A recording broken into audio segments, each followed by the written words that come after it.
Why is it that sometimes the harder we try, the less successful we seem to be in developing a consistent time with God?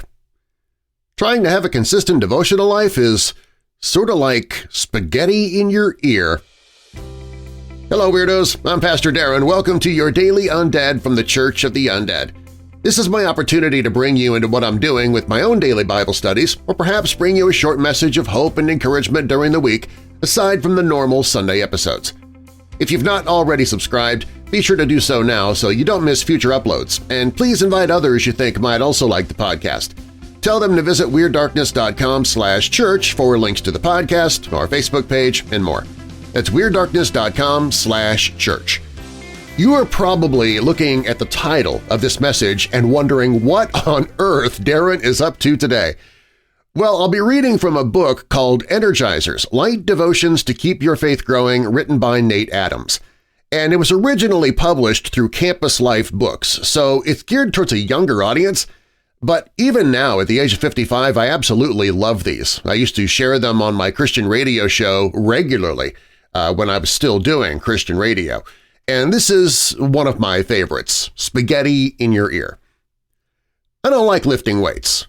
They're heavy, and once you lift them up, you're supposed to put them right back down again. It all seems so futile.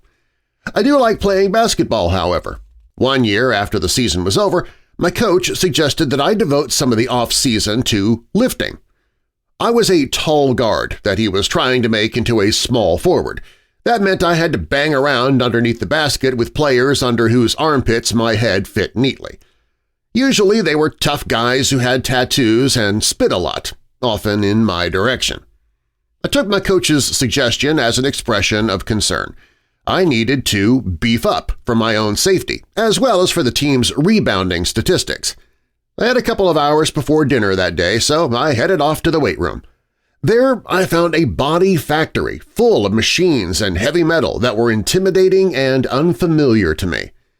No one was there to help me, and I didn't really expect to be able to do much on my own. Nevertheless, I laid down at one machine and tried to lift what was there. No problem. I added a little more weight. Piece of cake! This was going to be easier than I thought. I added as much weight as I could lift without difficulty and began lifting over and over and over again. About an hour later, I had convinced myself I could beef myself up in no time at all. This routine wasn't that hard, and most guys I had seen lifting hadn't done nearly as much as I had just crammed into an hour. So I trotted off to the shower and then to the college cafeteria for dinner. I was starting to feel a little stiff and sore, but I was sure that was to be expected after a little workout. If you know anything about weightlifting, you're already laughing out loud at me. Muscles are like rubber bands. When you stretch them and stretch them and stretch them, they either tear or pull so taut that you can hardly control them while they try to return to their original form. By the time I sat down to a spaghetti dinner, my arms and therefore my fork were out of control. I'm not exaggerating when I say one forkful hit my ear and another my forehead. It was more than a little embarrassing. My friends at the dinner table thought I was clowning around at first. When I explained the reason for my handicap and pleaded for their help, they expressed their great compassion with raucous laughter. So, with all the dignity someone whose arms are sprung springs can muster, I threw my milk over my shoulder and left. I was sore for days, and I have not been back in a weight room since. 2 Corinthians 12 verse 9 says, "But he said to me, My grace is sufficient for you, for my power is made perfect in weakness. Therefore I will boast all the more gladly about my weaknesses, so that Christ's power may rest on me." At times I approach my devotional life in the same unrealistic way I approached weightlifting. Dissatisfied with where I am, I undertake an ambitious crash course entirely in my own strength. I go at it hard for a short period of time, find I'm unable to sustain what I set out for myself, then let my discouragement keep me from making any progress at all. I'd be much better off to get some instruction from an expert, then humbly approach the task a little at a time, gaining strength as I go. In writing to the church at Corinth, Paul expressed a similar frustration. Things weren't progressing as he would have liked them to. even though he was working hard. He described a thorn in his flesh in 2 Corinthians 12:7 that apparently limited his ministry goals from happening the way he'd planned.